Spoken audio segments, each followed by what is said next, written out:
Photography हराम है। क़यामत के दिन सबसे सख्त तरीन अजाब उसको होगा जो फोटो छपाता है। वीडियोग्राफी दीनी प्रोग्राम का, अगरचे इसमें कुछ उलमा का इख्तलाफ है, 2 ग्रुप है लोग, मगर हम उसी ग्रुप के साथ हैं जो ग्रुप सरकार ताजुश शरिया का है। वीडियोग्राफी भी नाजायज है और दुरुस्त नहीं है। अलबत्ता हम अपनी बातें बता देते हैं। हम तो कहते हैं नमाज छोड़ना हराम है, नमाज पढ़ो। हम लोग नहीं पढ़ते हैं तो गर्दन में तौलिया डाल के मस्जिद में घुसाना ये हम पर फर्ज नहीं है। हम पर फर्ज है पैगाम पहुंचा देना, हराम और हलाल बता देना, कानून इस्लाम का सिखा देना। बाकी माने न माने लोगों की जिम्मेदारी है। इसीलिए किसी को जबरदस्ती करते हुए उसको साहब रोकना गुनाहों से, उसको गले में चादर डाल के रोकना ये हम पर फर्ज नहीं है। अलबत्ता हम गाहे बगाहे कभी कभी मजलिसों में इस मसले को बयान करते हैं, ये नाजायज है, साहब दुरुस्त नहीं है, ये हराम है। इसलिए मेरा अपना कोई चैनल नहीं है। हम कोई साहब मेरे मोबाइल में एक वीडियो मेरे घर का नहीं मिलेगा, जबकि घर खैर जानदार चीज है, उसकी भी तस्वीर हो सकती है, मगर हमारे घर का फोटो मेरे मोबाइल में नहीं है। 4 मंजिला मेरा घर, मगर कोई फोटो न गेट का, न दरवाजे का, न खिड़की का कोई फोटो नहीं है। अलबत्ता हमारे कुछ नादान दोस्त वो खुद से बगैर पूछे हुए दिखलाते हैं, हुजूर ये दरवाजा कैसा लगा, ये ग्रेनाइट कैसा लगा, ये कैसा लगा, जबकि जानदार की तस्वीर हराम है,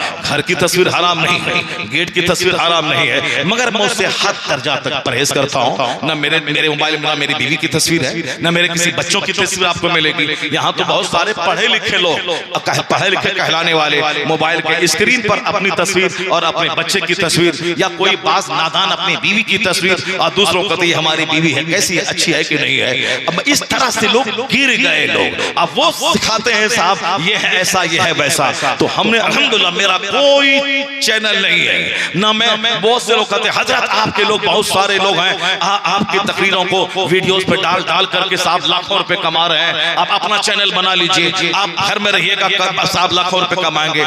मैंने अपना कोई चैनल नहीं बनाया। इसलिए आप लोगों से गुजारिश है, चलो हमारी बातें आप नहीं मान, सारे लोग समेट लें, क्योंकि अब हमारे शेख आ रहे हैं और हमारे मरकज के जिम्मेदार आ रहे हैं। ऐसा ना हो कि हम लोग तो साहब चलो हमारी बात अगर आप नहीं माने तो चलो ठीक है, तुम्हारा काम है, मगर हमारे शेख की इज्जत और हुर्मत का ख्याल करना है, ताकि उनके सामने इस तरह की कोई चीजें, कोई आले लहवोलई, कोई आले तमाशा शेख के सामने। हजरत हुजूर चल चुके हैं, अब थोड़ी ही देर में पहुंचने वाले हैं। हमारा शेख अब थोड़ी देर में आने वाला है। हम भी उसी मसले के हामी हैं जो हमारे शेख कहते हैं, जो हमारे सरकार ताजुश शरिया ने कहा। सरकार ताजुश शरिया के सामने आया कि आप बड़ी सख्ती से काम लेते हैं, आप फोटोग्राफी वीडियोग्राफी के ताल्लुक से बहुत सख्त मौक़िफ़ आपने अपनाया है, आप बहुत सख्ती से काम लेते हैं। नेताओं के साथ बैठकर मीटिंग करने को, आप दुनियादारों के पास बैठने को आप बुरा कहते हैं, आप बहुत सख्त हैं, इतनी सख्ती नहीं चलेगी। आपने कहा था कुछ भी हो जाए शरीयत के खिलाफ अमल रजा का बेटा बर्दाश्त तो नहीं करेगा। उस वक्त लोगों को समझ में नहीं आया, लेकिन आज जब पीर साहब बच्चे को गोद में खिला रहे हैं, वीडियोग्राफी हो रही है, खाना खा रहे हैं, वीडियोग्राफी हो रही है, निकाह पढ़ा रहे हैं, चारों तरफ से साहब फोटोग्राफर कैमरा लेके फोटो ले रहे हैं, पीर साहब मुरीद एक सेल्फी ले रहे हैं। जब लोग देखते हैं क्या ये पीर साहब को लोगों ने फिल्म का एक्टर बना दिया है कि इधर से पोज लेना, उधर से पोज लेना, उधर से फोटो लेना, इधर से फोटो लेना, पीर साहब की बात को सुनना, उनका चेहरा देखना, उनकी बातों पे अमल करना, जन्नत जाने का रास्ता तय करना, ये पीर साहब है। ये फोटोग्राफी वीडियोग्राफी आगे से पीछे से पोज लेना।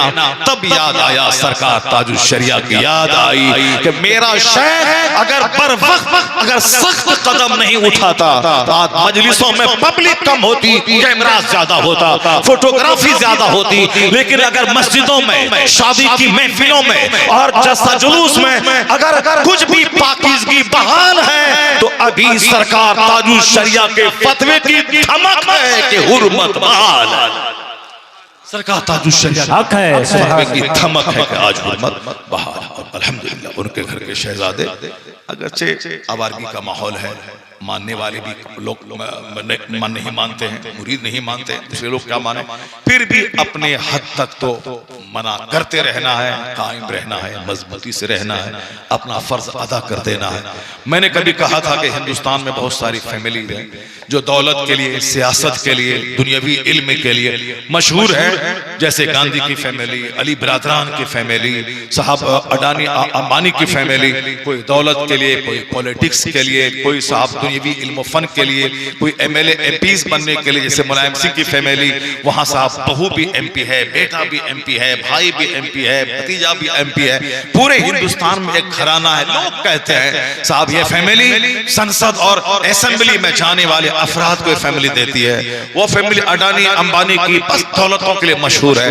मैं कहता हूं हमें भी नाज है कि एक फैमिली हिंदुस्तान में है, अहमद रजा की फैमिली, जो दौलत के लिए नहीं, सियासत के लिए नहीं, इश्क़ रिसालत है, तहफ़्फ़ुज़ नामूसे रिसालत के लिए अहमद रजा की फैमिली, उस खानदान का बच्चा बच्चा तहफ़्फ़ुज़ नामूसे रिसालत के लिए अपनी जिंदगी को वक्फ कर दिया। सरकारे दो जहां की मोहब्बत का जाम पिलाना, हुजूर से करीब करना, सरकार के इश्क का सबक पढ़ाना, यही इस खानदान की गुट्ठी गुट्ठी में पिला हुआ है।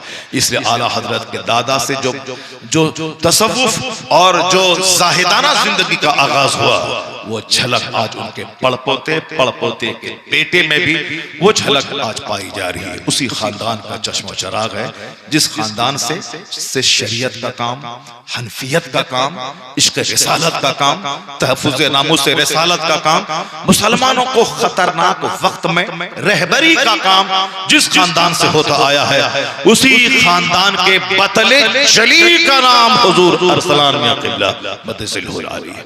अल्लाह तबारक व तआला हमारे नौजवान शेख को लंबी उम्र अता फरमाए, पूरी दुनिया में ताजुश शरिया की तरह मकबूल अनाम अल्लाह इन्हें बना दे और लंबी उम्र मुफ्ती आजम हिंद की उम्र अल्लाह अता फरमा दे। आमीन। दुनिया के हर गोशे, हर खित्ते में जा जाकर मसलक अहले सुन्नत का पैगाम आम करने की तौफीक अता फरमाए। जो कि सफर करने के लिए ताकत चाहिए, मजलिस में आने के लिए ताकत चाहिए, सेहत और तंदुरुस्ती चाहिए। इसलिए अल्लाह तबारक व तआला से दुआ है कि अल्लाह ताला हमारे शेख को दायमुल मरीज बनने से बचाए, भरपूर सेहत, तवानाई, तंदुरुस्ती अता फरमाए।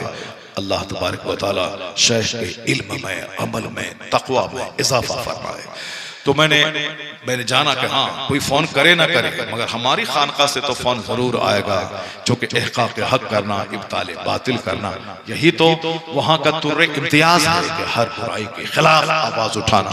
आपने एक छोटी सी बुराई जो पनप रही थी, आलिम को लोग सानवी हैसियत दे रहे थे और कम पढ़े लिखे जाहिल लोगों के जज्बात से खेल करके इल्म दीन की अहमियत घटा रहे थे।